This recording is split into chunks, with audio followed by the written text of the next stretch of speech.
Hello health प्रेमियों, diet doctor RP Yadav का प्रेम भरा नमस्कार। चाहे आपको डायबिटीज हो, ब्लड प्रेशर हो या ओबेसिटी अथवा मेटाबॉलिक डिसऑर्डर्स जैसी किसी भी समस्या से आप परेशान हो, तो यह वीडियो आपके लिए है, क्योंकि सबका मैकेनिज्म एक जैसा ही होता है। और जब आप उस मैकेनिज्म को समझ जाएंगे तो चाहे वो डायबिटीज हो, ब्लड प्रेशर हो, ओबेसिटी हो, कोलेस्ट्रॉल हो, फैटी लिवर हो या किसी भी प्रकार की मेटाबॉलिक डिसऑर्डर्स जैसी समस्या हो, उसे आप नेचुरली किस तरह से रिवर्स कर सकते हैं, ये काफी आपके लिए आसान हो जाएगा। और साथ में यह भी समझ में आपको आ जाएगा कि मोस्ट ऑफ द ट्रीटमेंट आपको किस तरह से और अधिक से अधिक बीमार बनाया जा रहा है। तो दोस्तों, अगर आप अपने हेल्थ के बारे में और भी ज़्यादा जानकारी लेना चाहते हैं और ज़्यादा समझना चाहते हैं, तो हमारे इस चैनल को सब्सक्राइब करके बेल बटन को प्रेस करके रखिए, ताकि आगे हम कोई भी वीडियो जब बनाएं तो उसकी जानकारी भी आपको तुरंत मिल सके। आज के इस वीडियो में केवल हम ये समझने की कोशिश करेंगे कि डायबिटीज होती कैसे है, इंसुलिन रेजिस्टेंस क्या होता है और मोस्ट ऑफ द ट्रीटमेंट जो आज हम ले रहे हैं, ये ट्रीटमेंट ही हमें और क्यों बीमार बनाते जा रहा है। डायबिटीज का मतलब हाई ब्लड शुगर। जब ब्लड में शुगर की मात्रा ज्यादा रहने लगती है तो उसे डायबिटीज का नाम दिया जाता है, जिसके लिए जिम्मेदार है इंसुलिन। इंसुलिन एक हार्मोन है जो ब्लड से ग्लूकोज को सेल्स तक पहुंचाने का काम करता है, यानी वो एक ट्रांसपोर्टर का काम करता है, वो एक मीडिएटर का काम करता है। इंसुलिन एक मीडिएटर है जो ब्लड से ग्लूकोज को सेल्स तक पहुंचाता है और सेल्स तक पहुंचाने के बाद ही हमें एनर्जी मिलती है। इसीलिए बताया जाता है कि ग्लूकोज हमें एनर्जी देता है, लेकिन ग्लूकोज एनर्जी तब देता है जब वो सेल्स तक पहुंचेगा। अदरवाइज आप देखेंगे कि डायबिटीज के मरीज में उसके ब्लड में शुगर की मात्रा ज्यादा होते हुए भी वो एनर्जेटिक फील नहीं करता है, यानी उसके ब्लड के अंदर मौजूद ग्लूकोज उस सेल्स तक नहीं पहुंचता है जहां पर एटीपी फॉर्मेशन होता है, यहाँ जहां पर की एनर्जी बनती है, उस जगह एनर्जी नहीं बन पाती है, जिसकी वजह से वो पेशेंट भी काफी एनर्जेटिक नहीं फील करता है, जबकि उसके बॉडी में ग्लूकोज ज्यादा हो रहता है। तो यहाँ पर इंसुलिन उस ग्लूकोज को ट्रांसपोर्ट करने का काम करता है। और डायबिटीज भी दो प्रकार की होती है, एक टाइप 1 और एक दूसरी टाइप 2 डायबिटीज। टाइप 1 डायबिटीज में जब आपके शरीर में इंसुलिन एकदम से नहीं बनता है, उस कंडीशन में आपको टाइप 1 डायबिटीज होती है, और उस कंडीशन में आपको इंसुलिन का सहारा लेना अति आवश्यक हो जाता है। इंसुलिन का इंजेक्शन के बगैर आपको दूसरा कोई ट्रीटमेंट नहीं रहता है, और वो जरूरी भी है और सही भी है। लेकिन जब आपको टाइप 2 डायबिटीज होती है, जहां पर कि आपके शरीर में इंसुलिन की ज्यादा मात्रा होते हुए भी आपको डायबिटीज के लक्षण देखने को मिलते हैं, आपके ब्लड में शुगर का लेवल बढ़ा हुआ रहने लगता है, वहां पर होता कैसा है कि आपके शरीर में इंसुलिन है, इंसुलिन बन रहा होता है, उसके बावजूद भी वो इंसुलिन काम नहीं कर रहा होता है, यानी वो जिसे हम इंसुलिन रेजिस्टेंस का नाम देते हैं। आप और वहां पर जब आपको टाइप 2 डायबिटीज हो जाती है तो आप डॉक्टर के पास ट्रीटमेंट लेने की कोशिश करते हैं, और वो ट्रीटमेंट आपके बॉडी में इंसुलिन होते हुए भी और ज्यादा इंसुलिन बनाने की कोशिश करता है या और ज्यादा इंसुलिन रिलीज करने की कोशिश करता है। इसीलिए मैं हमेशा इस बात को बोलते रहता हूं कि जिस मेडिसिन को लेकर के आप अपना उपचार करते हैं, वही उपचार आपको और अधिक से अधिक बीमार बना रहा होता है। उस उपचार से आप और ज्यादा बीमार हो रहे होते हैं, क्योंकि आपको उस समय तो केवल डायबिटीज होती है, यानी ब्लड में शुगर का लेवल बढ़ा हुआ देखने को मिलता है, जिसका कारण है हाइपर इंसुलिनीमिया, इंसुलिन की अधिकता, ना कि इंसुलिन की कमी। लेकिन आप जानकारी के अभाव में आप ट्रीटमेंट लेते हैं, और उस ट्रीटमेंट की वजह से इन फ्यूचर आपको कॉम्प्लिकेशंस बढ़ने लगते हैं, और आपको उस मेडिसिन का भी साइड इफेक्ट ज्यादा होता है, जिसकी वजह से आप और अधिक से अधिक मेटाबॉलिक ट्रैप में फंसते चले जाते हो। और आपको बताया भी जाता है कि medicine can help you but there is no cure. मतलब वहां पर क्योर नहीं है, ट्रीटमेंट देते हैं लेकिन आपको बताते हैं कि हमारे सिस्टम में आपको क्योर नहीं है, आप ट्रीटमेंट लेते रहिए, जिंदगी भर गोलियां खाते रहिए और चलते रहिए। तो हम केवल ये बताना चाहते हैं और जानना भी चाहते हैं कि आखिर जिस सिस्टम में ये बताया जाता है कि यहाँ पर क्योर नहीं है, और केवल वहां पर सिम्टम्स को, लक्षण को कंट्रोल किया जाता है, और वहां पर आपको जिंदगी भर बीमार बनाए रखा जाता है, तो आखिर उसी सिस्टम को हमें फॉलो करने की, उसी सिस्टम के पीछे अपनी पूरी लाइफ को छोड़ देने की क्या जरूरत है, उसी को भगवान मान लेने की क्या जरूरत है, जबकि हमारी बॉडी प्रकृति ने इस तरह से डिजाइन की हुई है कि जिंदगी के 100 साल तक कभी बीमार ही न हो। लेकिन कब? जब हम प्रकृति के नियम से, प्रकृति के सिस्टम को समझ करके, बॉडी के सिस्टम को समझ करके उस तरह से रहेंगे तब। इसके साथ साथ में अगर जब हम बीमार भी हो गए, उस कंडीशन में भी हम प्रकृति के नियम को, प्रकृति के सिस्टम को, बॉडी के सिस्टम को, हमें एक्चुअल नीड क्या है, हम गलत कहाँ क्या कर रहे हैं, इन सब चीज़ों को अगर हम समझ कर चलते हैं तो हमारे अंदर जो कुछ भी बीमारियां हुई हैं, जो मेटाबॉलिक डिसऑर्डर्स हो चुके हैं, उन्हें हम रिवर्स कर सकते हैं, उन्हें हम ठीक कर सकते हैं। लेकिन ऐसा बोल देने से, हमारे कह देने से आप ठीक हो जाएंगे, ऐसा कभी होने वाला नहीं है। उसके लिए आपको पूरे सिस्टम को समझना पड़ेगा, फूड के सिस्टम को समझना पड़ेगा, आपके बॉडी के सिस्टम को समझना पड़ेगा, नेचर के सिस्टम को समझना पड़ेगा, और समझने के साथ साथ में उसको आपको फॉलो करना पड़ेगा।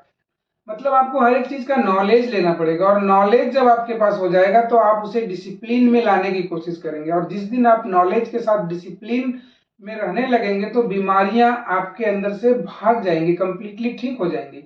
आपको कभी भी मेडिसिन की जरूरत नहीं पड़ेगी, और ऐसे सिस्टम के ऊपर आपको डिपेंड नहीं होना पड़ेगा जो सिस्टम जिंदगी भर आपको बीमार और बीमार बनाए रखता है, ठीक कभी होता ही नहीं है। आज के समय में मैं देख रहा हूं कि 40 साल तक लोग बीमारी बटोरने में लगाते हैं, और 60 सालों तक सब कमाया हुआ खर्च करके दुनिया से चले जाने को सक्सेसफुल ट्रीटमेंट समझते हैं, जिसमें सुख, शांति, सुकून और पैसे के साथ साथ खुद भी चले जाते हैं। आज के समय में ट्रीटमेंट ही आपको और अधिक से अधिक सिक या बीमार बनाया जा रहा है, क्योंकि वहां पर जो ट्रीटमेंट का जो तरीका है, जो ट्रीटमेंट किया जाता है, उसकी सबसे पहली कमी है कि केवल हाई ब्लड शुगर को देखा जाता है। वहां पर केवल हाई ब्लड शुगर को ट्रीट करने की कोशिश की जाती है। दूसरी कमी वहां पर यह देखने को मिलती है कि इंसुलिन रेजिस्टेंस को ना ही समझने की कोशिश की जाती है और ना ही उस पर कोई जोर दिया जाता है। इंसुलिन रेजिस्टेंस को ठीक करने की कभी कोशिश नहीं की जाती है, हाइपर इंसुलिनीमिया को वहां समझने की कोशिश नहीं की जाती है। ये बात सही है कि हाई ब्लड शुगर से माइक्रोवास्कुलर डिजीज, जैसे कि ब्लाइंडनेस, जो बारीक बारीक नसें होती है, जहां पर बारीक नसों के द्वारा खून की सप्लाई होती है, जैसे किडनी है, किडनी फेलियर, ब्लाइंडनेस, आंख में जो सप्लाई होती है, साथ साथ में एम्पुटेशन, या इस तरह की बहुत सारी केसेस देखने को मिलती है जो हाई ब्लड शुगर की वजह से होती है। और इसीलिए हाई ब्लड शुगर को मेंटेन करना जरूरी भी होता है। लेकिन केवल और केवल हाई ब्लड शुगर, एक पॉइंट, हाई ब्लड शुगर का मतलब हुआ वो एक लक्षण है, केवल बढ़े हुए शुगर को टारगेट करके ट्रीटमेंट किया जाएगा तो आप कभी भी ठीक हो नहीं सकते हैं, बीमारियां आपकी बाहर नहीं जा सकती हैं, कॉम्प्लिकेशंस आपके बढ़ते जाएंगे। लेकिन हाई इंसुलिन के कारण metabolic syndrome, fatty liver, heart disease, hypertension, stroke और डायमेंशिया जैसी कंडीशन आपको देखने को मिलती है, जो ट्रीटमेंट के कारण हो रही है। और इसीलिए हम बड़े आसानी से कह सकते हैं कि टाइप 2 डायबिटीज के लिए किया जाने वाला उपचार ही टाइप 2 डायबिटीज को और बढ़ा रहा है। तो यह कैसे हो रहा है उसे एक्सप्लेन करेंगे, क्योंकि यहाँ पर केवल बढ़े हुए ब्लड शुगर को ट्रीट किया जाता है, रूट कॉज पर कभी ध्यान नहीं दिया जाता है, रूट कॉज को कभी समझने की कोशिश नहीं की जाती है। और जब केवल और केवल लक्षणों को ठीक किया जाएगा तो बीमारी तो भयंकर होने ही वाली है, क्योंकि यहाँ पर केवल बढ़े हुए ब्लड शुगर को ध्यान में रखकर इलाज किया जाता है, जबकि उसका रूट कॉज, एक्चुअल कारण कुछ और ही है, जो उस किए हुए उपचार से और बढ़ रहा है। और जब हम केवल लक्षण को ठीक करते रहेंगे तो कारण तो और भी भयंकर होते जाएगा। यहाँ पर डॉक्टर भी स्टैंडर्ड केयर सिस्टम को फॉलो करते हुए आपका ट्रीटमेंट कर रहे हैं, जो कि आज के समय में आउटडेटेड हो चुका है। आज के समय में इंसुलिन रेजिस्टेंस को समझे बगैर आपका ट्रीटमेंट करना टोटल आपके सिस्टम के खिलाफ है। तो आज आपको इंसुलिन रेजिस्टेंस को समझने की जरूरत है, डायबिटीज को समझने की जरूरत है, बॉडी के सिस्टम को समझने की जरूरत है। और उस तो यहाँ पर जरूरत है तो आपको समझने की भी जरूरत है, आपको बॉडी के सिस्टम को आपको समझना पड़ेगा, फूड की किस तरह की रिक्वायरमेंट है, नेचर के सिस्टम को, हर एक बातों को समझने की आपको जरूरत है। अब इंसुलिन रेजिस्टेंस क्या है, इससे हम आगे चलते हैं। इंसुलिन रेजिस्टेंस का मतलब ही है, उसके नाम से ही बात समझ में आ जाती है कि आपके बॉडी में इंसुलिन का रिस्पांस नहीं हो रहा है। आपके बॉडी में इंसुलिन होते हुए भी रिस्पांस नहीं दे रहा है, मतलब वो काम नहीं कर रहा है।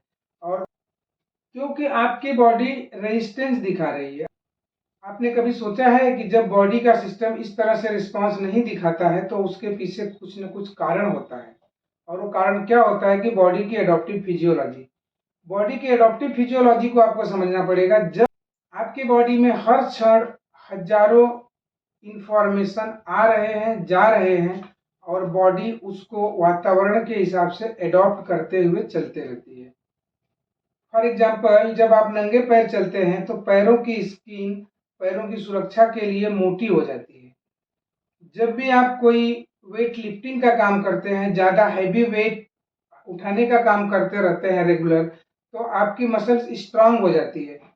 इसके अलावा जब कभी आप हाई एल्टीट्यूड पे चले जाते हैं, जहाँ पर ऑक्सीजन की कम सप्लाई देखने को मिलती है, वहाँ पर भी आपकी बॉडी धीरे धीरे एडजस्ट कर लेती है और आप उस कम ऑक्सीजन की सप्लाई में भी आपको कोई दिक्कत नहीं होती है। आपकी बॉडी उसको एडजस्ट कर लेती है। इसे हम बॉडी की एडॉप्टेबिलिटी बोलते हैं। इसका मतलब ये नहीं होता है कि बॉडी का सिस्टम बेवकूफ़ है, बॉडी का सिस्टम फूल है, ऐसी बात नहीं है। उल्टा ये बोल सकते हैं कि बॉडी का सिस्टम इतना इंटेलिजेंट है कि वो हर परिस्थिति में रहने की कोशिश कर लेता है, हर परिस्थिति में अपने आप को एडजस्ट करने की कोशिश करता है। जब कभी आप किसी गर्म प्रदेश से किसी ठंडे प्रदेश में चले जाते हैं, वहाँ पर भी धीरे धीरे आपकी बॉडी अडॉप्ट कर लेती है और आप फिर उस कम टेम्परेचर में भी आपको अच्छा लगने लगता है और आपको कोई दिक्कत नहीं होती है। इसे हम बॉडी की एडॉप्टिव फिजियोलॉजी बोलते हैं, मतलब बॉडी हमेशा एडॉप्ट करने की कोशिश करती है। हमारे बॉडी का सिस्टम कितना अद्भुत तरीके से काम करता है। जब किसी चीज की कमी होती है तो हमारी बॉडी अप रेगुलेट करती है और सेंसिटिविटी बनी रहती है। लेकिन जब किसी चीज की अधिकता होती है तब वहां पर बॉडी डाउन रेगुलेट करती है और सेंसिटिविटी कम हो जाती है। जैसे कि इंसुलिन के केस में भी आपको देखने को मिलेगा कि जब इंसुलिन की मात्रा बॉडी में ज़्यादा रहने लगती है तो धीरे धीरे इंसुलिन के प्रति बॉडी की सेंसिटिविटी कम होने लगती है और धीरे धीरे इंसुलिन रेजिस्टेंस डेवलप हो जाता है और मतलब रेजिस्टेंस बढ़ जाता है। और रेजिस्टेंस जब बढ़ने लगता है तब होती है बीमारी की शुरुआत, यानी डायबिटीज की शुरुआत। और जब बीमारी की बात बोले तो यानी डिसीज की बात बोले तो डिसीज का मतलब ही हो गया डिस ईज। जब बॉडी हमारी ईज में रहती है, ईज मतलब हमारे बॉडी का होम्योस्टेसिस, हमारे बॉडी की एडॉप्टेबिलिटी, हमारे बॉडी का जो बैलेंसिंग है, बॉडी का इक्विलिब्रियम, बॉडी की एडॉप्टेबिलिटी, ये सब कुछ जब अच्छे से काम कर रहा होता है तो बॉडी ईज में रहती है, हम आनंद में रहते हैं। यहाँ पर एक चीज आपको ध्यान देने की जरूरत पड़ेगी कि आपको मैंने बोला ना कि अभी जब हमारे बॉडी में किसी चीज की कमी होती है तो बॉडी अप रेगुलेट होती है, मतलब उसकी सेंसिटिविटी और बनी रहती है, बढ़ जाती है। मतलब हम अभाव में नहीं, हम ज्यादा, मतलब ज्यादा सफिशियंसी में, हम इनसफिशियंसी की बजाय सफिशियंसी की वजह से बीमारियों के चपेट में जाते हैं। बॉडी डाउन रेगुलेट होने लगती है, हमारे बॉडी की सेंसिटिविटी कम होने लगती है और सेंसिटिविटी कम होने का मतलब ही हो गया कि हमारा होम्योस्टेसिस कहीं ना कहीं गड़बड़ हो गया, इक्विलिब्रियम बॉडी का गड़बड़ हो गया, एडॉप्टेबिलिटी बॉडी की अच्छे से काम नहीं कर रही होती है। ये सब चीज़ें जब हमारे बॉडी की चेंज होने लगती है तब बॉडी डिस ईज में आ जाती है, डिसबैलेंस में आ जाती है। और डिसबैलेंस होने का मतलब ही हो गया कि डिस ईज।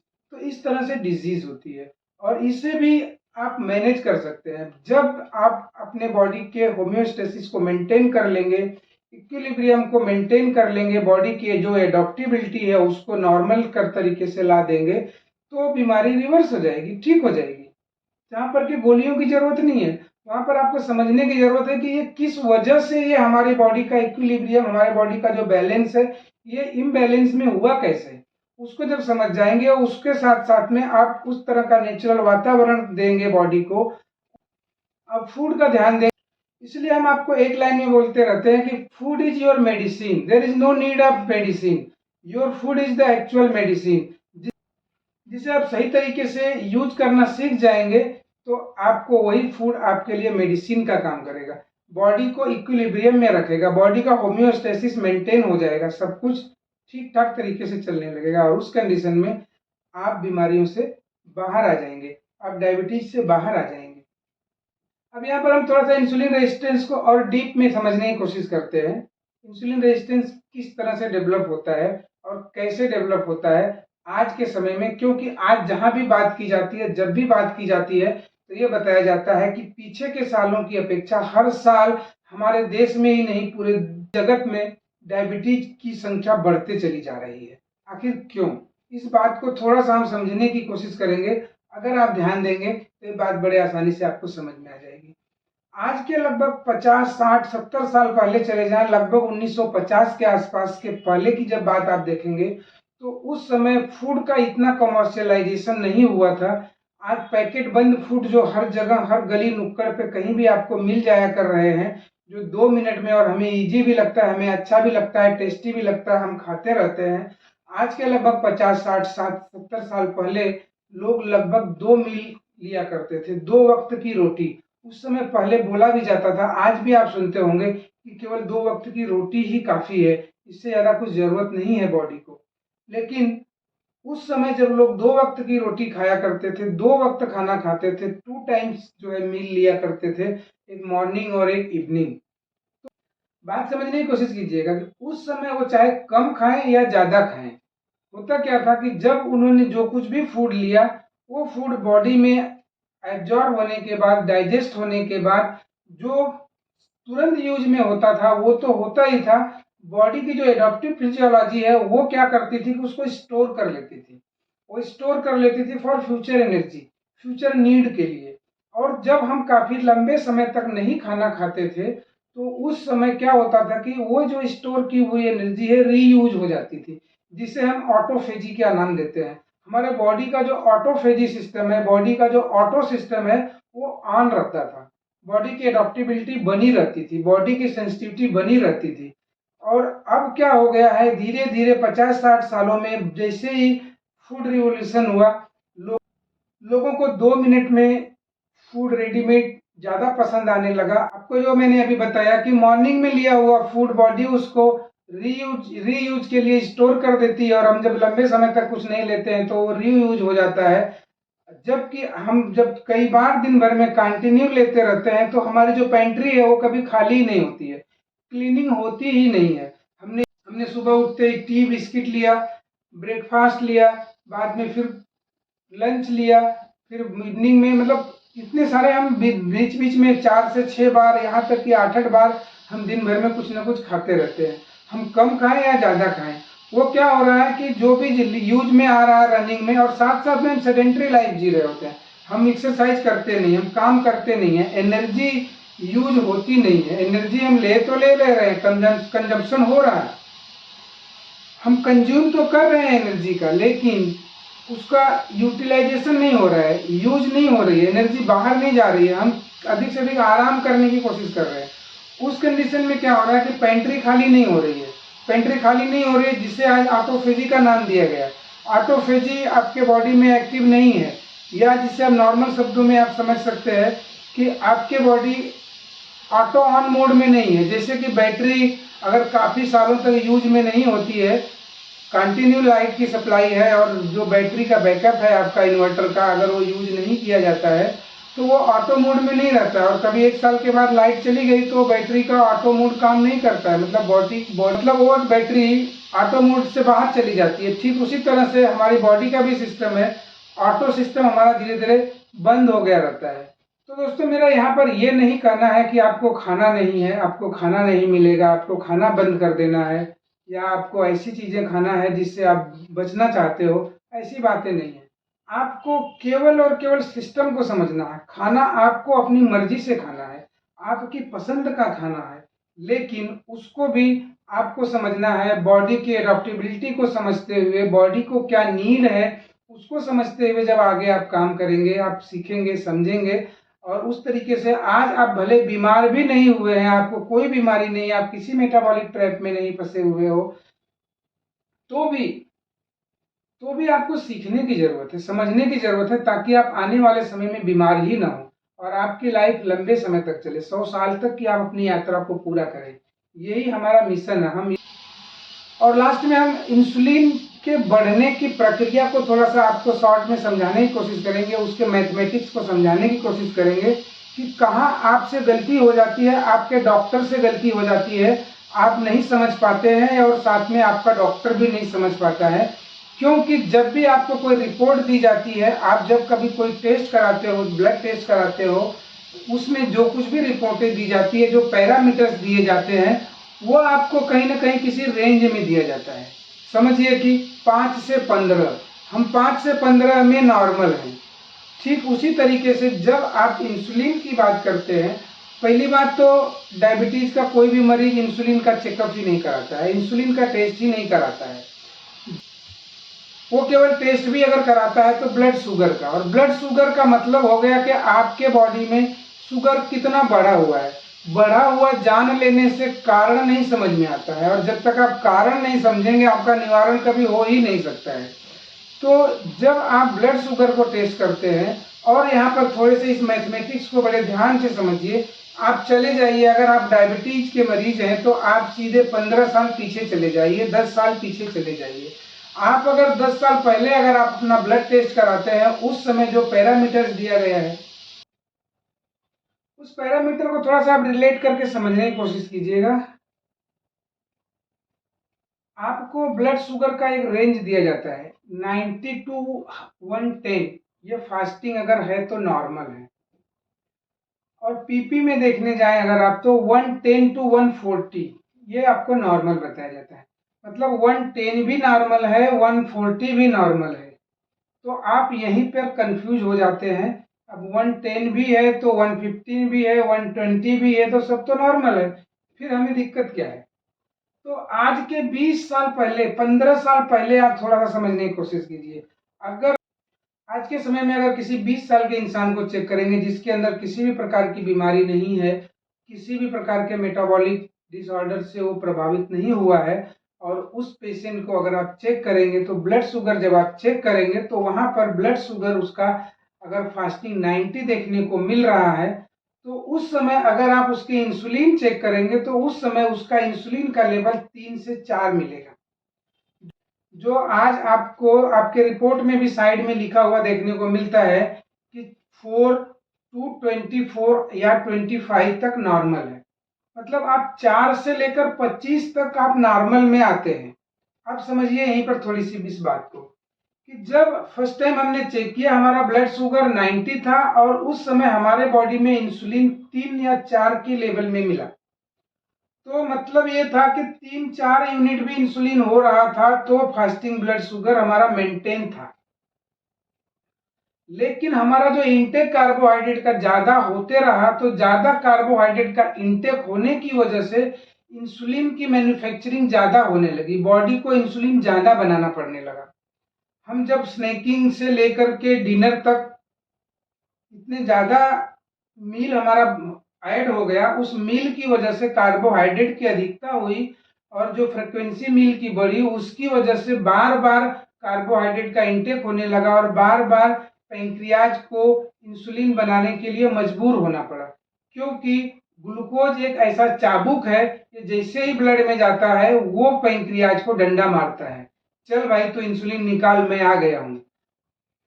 उस कंडीशन में पैंक्रियाज क्या करता है, उसका एक सिस्टम है, उसका जो कुछ भी है ना, वो मतलब ऐसा नहीं है कि वो 2 इंसुलिन निकालेगा, 4 इंसुलिन निकालेगा, वो इंसुलिन कंटिन्यू सतत बनते रहता है 24 आवर्स। लेकिन उसकी रिलीजिंग जो होती है ना, वो समय समय पर होती है। तो आपने ग्लूकोज का इंटेक लिया, कम लिया या ज्यादा लिया, वो गया, वो चाबुक गया उधर, इंसुलिन को रिलीज कर दिया। तो इंसुलिन रिलीज होने के बाद ब्लड में आता है, तो ब्लड में इंसुलिन का लेवल ज्यादा रहने लगता है। तो मेरा बताने का मतलब ये है कि धीरे धीरे हमारा कंजम्पशन बढ़ते गया, नंबर ऑफ जो है हमारा meals through out the day बढ़ते गया, हमारा जो एपिसोड्स ऑफ ईटिंग है ये बढ़ने लगा, और उस कंडीशन में इंसुलिन का परसेंटेज ब्लड में बढ़ने लगा। अब मान लेते हैं कि आपने 10 साल पहले चेक किया, अब 2 साल पीछे आ जाइए, अब 8 साल, उसके 2 साल के बाद जब आप चेक करेंगे, उस कंडीशन में आप देखेंगे कि ग्लूकोज का लेवल 90 की जगह 94 रहने लगा। बॉडी में ये थोड़ी थोड़ी जो चेंजेस देखने को मिलते हैं ये समझ में नहीं आते हैं। उस समय इंसुलिन का लेवल 4 की जगह 6 रहने लगा। आपको क्या फर्क पड़ता है, डॉक्टर को क्या फर्क पड़ता है, भाई 4 था 6 हो गया, कोई बात नहीं, आप तो 25 तक नॉर्मल है ना। क्योंकि 25 के ऊपर जाने के बाद, उस लेवल के ऊपर जाने के बाद बॉडी सिम्टम देती है, तब तक तो सिम्टम्स देती नहीं है। और अलार्म जो पीछे पीछे जो बज रहा होता है, उस अलार्म को हम समझने की कोशिश ही नहीं करते हैं और ना उस नजरिए से देखने की कोशिश करते हैं। तो दोस्तों अब देखिए, वापस 2 साल और आगे बढ़िए। उस समय इंसुलिन का लेवल आपको 8 मिलेगा, शुगर का लेवल 98 100 तक पहुंच गया। फिर भी क्या फर्क पड़ता है? अगर आपने उस समय ब्लड टेस्ट करवा भी लिया तो फर्क क्या पड़ता है? नॉर्मल है, everything is under the control. Doctor बोलेगा वाह good, you are the healthy person. ठीक है, बात सही है, वहां तक भी कोई दिक्कत नहीं है। अब आप और पीछे आइए, इस और मैं ये बताना इसलिए चाह रहा हूं कि आपको डायबिटीज एक दिन में नहीं होती है, रातों रात डायबिटीज नहीं होती है। डायबिटीज पैदा होने में 10 साल लग जाते हैं, 15 साल लग जाते हैं, 20 साल से आप डायबिटीज पैदा करने में समय गवा देते हो और तब जाके डायबिटीज होती है। और ठीक करने के लिए हम सोचते हैं बस 2 मिनट में कोई जादू हो जाए और गायब। ऐसा नहीं होता है, समय लगेगा। आपको ठीक करने के लिए भी सिस्टम को समझना पड़ेगा, बॉडी की जो एडॉप्टिव फिजियोलॉजी है उसको चेंज करना पड़ेगा, समझ करके समझते हुए आगे आपको चलना पड़ेगा। तो डायबिटीज तो क्या, सभी बीमारियां जो है आपकी ठीक हो सकती हैं, रिवर्स हो सकती है। अब आ जाइए, कुछ समय और निकला, उस समय आपका इंसुलिन लेवल 15 रहने लगा। अब यहाँ पर बात को आपको समझने की, उस बढ़े हुए ग्लूकोज को यूज करने के लिए बॉडी को ज्यादा इंसुलिन बनाना पड़ने लगा। क्यों? क्योंकि सेंसिटिविटी धीरे धीरे कम हो रही है, क्योंकि हम सफिशियंसी में चल रहे हैं ना, हम अभाव में तो है नहीं, हमारी पेंट्री कभी खाली होती नहीं है, इसलिए सेंसिटिविटी हमारी कम होते जाती है। इंसुलिन की जब सेंसिटिविटी कम होते रहती है, वहां पर 5 इंसुलिन जो काम कर लेता था, वहां पर 15 इंसुलिन बनाना पड़ता है बॉडी को, तब जाके वो काम होता है। उसके बावजूद भी शुगर लेवल 90 से 100 तक पहुंच गया, 105 तक पहुंच गया। हमें तो क्या है, 110 के नीचे है ना, 109 भी है ना, वाह गुड, ये तो अच्छा है, हम तो ठीक ठाक है। ऐसी बात नहीं है दोस्त, जो नीचे का पैरामीटर है ना, कभी भी उसको पकड़कर आप जब चलेंगे तब आपको बात समझ में आएगी और तभी आप हेल्दी भी फील करेंगे अपने आप को। आप बढ़े हुए को, लास्ट वाले को पकड़कर चलेंगे और बोलेंगे हम तो ठीक है, अभी तो कोई दिक्कत नहीं है, ऐसा नहीं होता है। दूसरी बात, तो इस तरह से आप अब जब आज के डेट में जब आपको आज पहली बार मालूम पड़ा कि डायबिटीज हुई है, यानी आते आते आप 10 साल निकल गया, उस समय जब आप चेक करेंगे तो पता लगेगा आपका इंसुलिन लेवल 25 से पार कर गया है, 30 है, 35 है, लेकिन वो भी उस समय भी आपको पता नहीं। और आपको बता दिया जाता है कि अब आपके बॉडी में इंसुलिन कम बन रहा है और आपको डायबिटीज हो गई, अब आपको गोली लेना पड़ेगा। तो दोस्तों, इस मैथमेटिक्स को समझ करके जब आप चलेंगे ना और अपने आप में चेंजेस करने की कोशिश करेंगे, तो ये इंसुलिन रेजिस्टेंस को कम किया जा सकता है।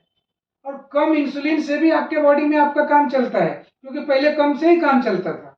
ये तो जबरदस्ती हमने इंसुलिन बढ़ाना ज्यादा चालू कर दिया, बॉडी को ज्यादा बनाने के लिए मजबूर कर दिया। और उस कंडीशन में क्या हुआ कि जो बॉडी के अंदर जो फैक्ट्री है ना इंसुलिन बनाने वाली, उसकी भी इफिकेसी कम हो गई, उसकी भी पावर कम होने लगी और धीरे धीरे वो कुछ दिनों के बाद उसकी कैपेसिटी कम होने लगी और वो इंसुलिन कम बनाने लगी।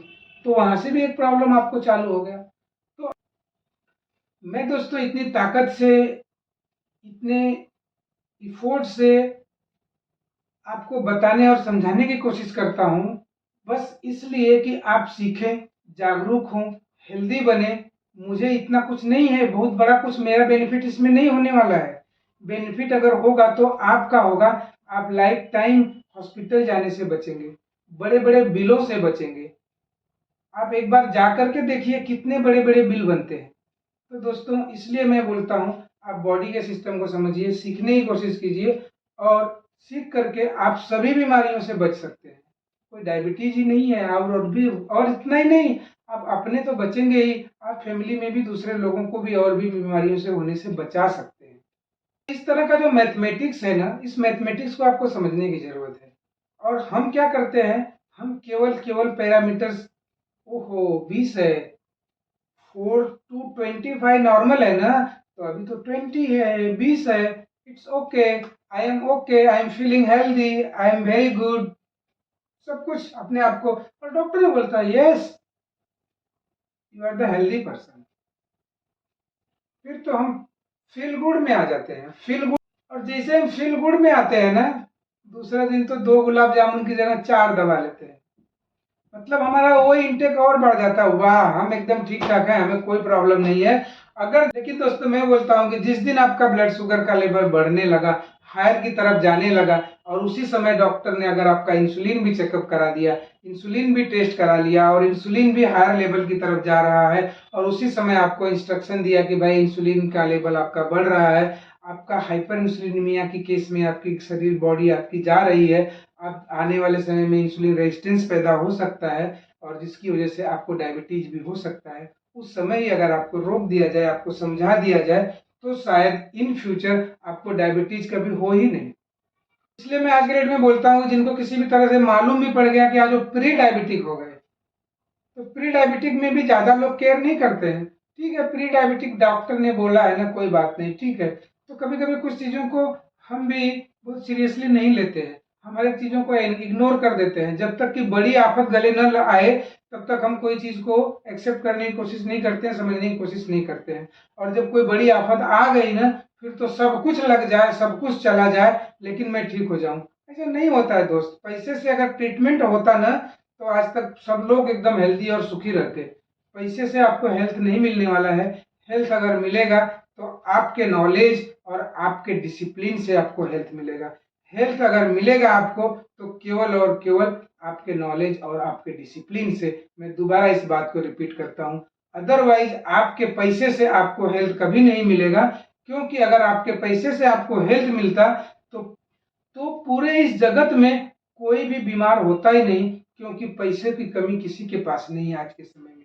तो दोस्तों, आइए मेरे साथ मिल करके सिस्टम को सीखने की कोशिश करते हैं, समझने की कोशिश करते हैं, और लाइफ टाइम हेल्दी रहने की कोशिश करते हैं। हमारा ये वीडियो आपको अगर थोड़ा भी अच्छा लगे, तो हमारे मोटिवेशन के लिए इस वीडियो को शेयर भी कीजिए, कमेंट भी कीजिए, और साथ साथ में हमारे इस चैनल को सब्सक्राइब करके भी रखिए, ताकि आगे की कोई भी वीडियो आए, इस तरह के कोई भी नॉलेज देना हम चाहें, इस तरह की कोई भी जानकारी जो हम आपको देना चाहते हैं, आप तक जल्द से जल्द पहुंचे।